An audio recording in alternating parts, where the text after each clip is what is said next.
Cosplay here. In my previous video I showed you how I made my Pike cosplay from The Legend of Vox Machina. And at the end of that video there was a little showcase of the cosplay. Now, when my husband and I went to shoot that little showcase, we also took a bunch of pictures. And it seemed like a fun idea to show you the process I go through from prepping for the photo shoot, making the pictures and editing them in the final result. And that's what this video is going to be, so let's start with the first step.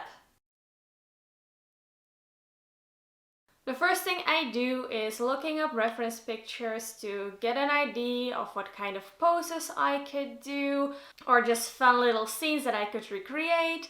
And when I look for references, I also look at fan art and other cosplayers for inspiration.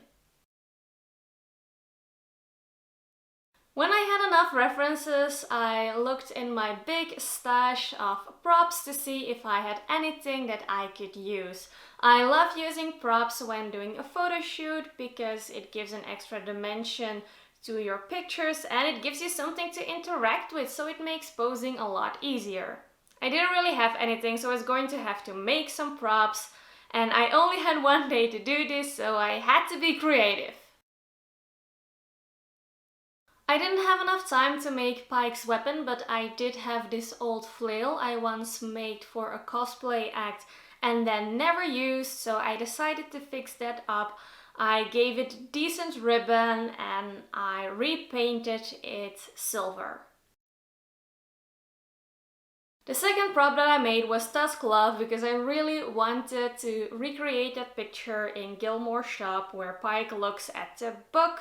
Again, keeping it easy, I took the book I once made for my Merlin cosplay because I don't have that cosplay anymore, and just used that as a base. It wasn't going to be 100% accurate, but that's no big deal. First I did some quick sketching before I turned it into a solid drawing, and then I went over it with a fine liner.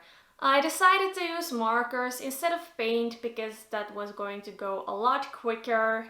And if I had the time, I think I would have used like watercolor for the background and then acrylic for the characters, but didn't have any time, so this would have to do. When I was done with the markers, I used a thicker fine liner to go around the edges to make the characters stand out more. And I used a Copic marker to add a gold border. Then I glued the drawing in place and wrote the name again on the spine of the book, and then it was done. I had a little bit of time left, and the wiki for Pike said she owns a small statue of Scanlan, which I think is really cute, but I didn't have time to make an actual statue. I did, however, had enough time to make a locket where I put in a picture of Scanlan and one for Grog, just because I could, to sort of represent that statue that she has. With all that done, it was time to go make some photos, and I don't really have any footage of that because, well, my husband can't make pictures of me and film it at the same time, obviously. Then it was editing time, and the first thing I did was go through all the pictures in Bridge and give them a label. This way I can easily find the ones I want to edit, and also make sure I still have the derpy ones because those are the best pictures anyway. Once I was happy with my selection, I just randomly took a picture, started with that.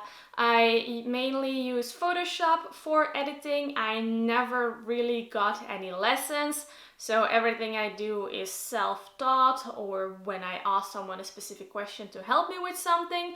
So my technique isn't fantastic. There are probably way better ways to get the results that I'm after, but this works for me. Been doing it like this a long time and I just stick with it. When editing, I usually keep it simple with just adjusting some of the colors and add some lighting and change that up a bit.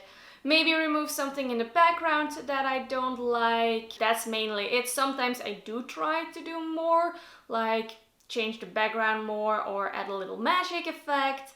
but only when I think it's necessary. And there you have it! This is how I prepared for the photo shoot, the props that I made, and how I edited these pictures. I'm really happy with the result, especially the ones with the props, because I just like it how you can tell a story with them.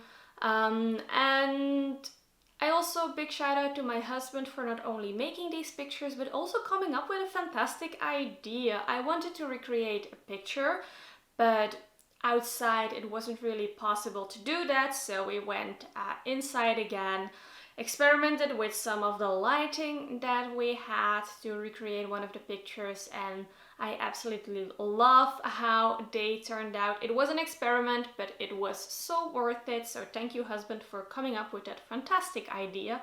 And I still haven't edited all the pictures because we took so much, but I did go through the most of them and I cannot wait to post them all. But that will be it for this video. I hope you enjoyed it. Thank you for watching and bye!